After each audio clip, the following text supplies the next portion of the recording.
faire attention au scientisme. On nous dit que les races n'existent pas. On nous dit que les étoiles fixes ne font pas partie du système solaire. Et pourtant, quel que soit le substrat scientifique de la notion de race ou la notion d'étoile, ça n'empêche pas qu'elles sont visibles, ces choses-là. On voit des différences raciales. Alors, on peut les appeler raciales, on peut les appeler autrement. On peut les appeler différences de couleur de peau, pas, de pigmentation. Bon, pourquoi pas? Effectivement, le mot race, mais ça changera. Mais n'est-ce pas, si c'est discuter sur le mot, bon, très bien, on peut changer de mot. Si c'est pour empêcher de réfléchir sur ce sujet, c'est un autre problème. Effectivement, il peut y avoir une bataille de mots. De même que les étoiles fixes, on sait très bien qu'elles ne font pas partie de notre système solaire. Bon. Alors, est-ce que ça veut dire qu'on n'a pas le droit d'étudier en astrologie les relations, les rapports entre les planètes et les étoiles, du moment que c'est visuel? Bon. Moi, j'attache beaucoup d'importance au visuel. Alors, ça n'est pas de l'ordre de la science, au sens strict du terme, mais c'est de l'ordre de la sémiologie. C'est-à-dire que ce sont des signaux.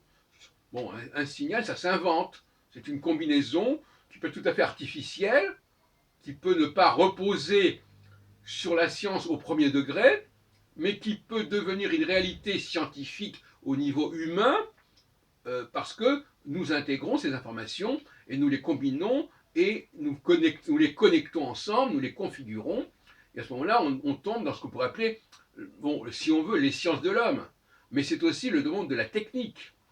La technique combine des matériaux qui ne sont pas combinés au sens strict du terme dans le domaine de la nature.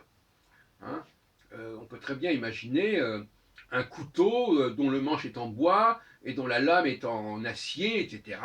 Bon, donc il ne faut pas réduire l'activité humaine à ce qui est de l'ordre du scientifique au sens strict du terme.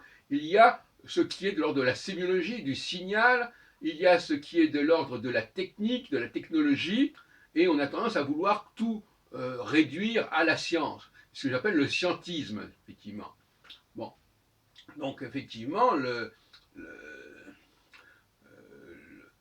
on a le droit de parler du comportement, de la tendance des gens qui appartiennent à une même couleur de peau, à une même pigmentation, à une même race, en prenant le mot dans un sens très général de couleur.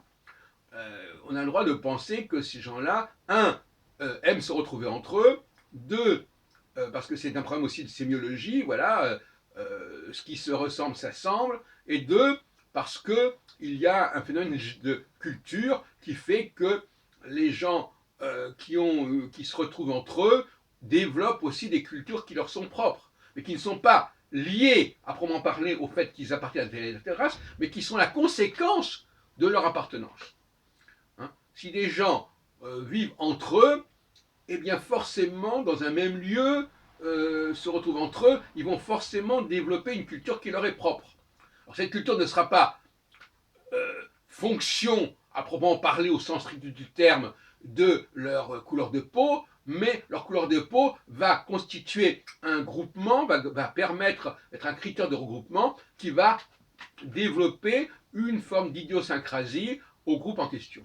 Donc là aussi, ce sont des faux débats, et des débats qui peuvent être extrêmement négatifs sur le plan épistémologique, puisqu'en astrologie, comme dans d'autres domaines d'ailleurs, en voulant refuser certaines combinatoires parce qu'elles ne sont pas fondées sur la science, en refusant de tenir compte de certaines problématiques culturelles parce qu'elles seraient fondées sur des notions raciales qui, elles, ne seront pas scientifiques. On veut comme ça noyer le poisson, et je trouve ça finalement assez désastreux.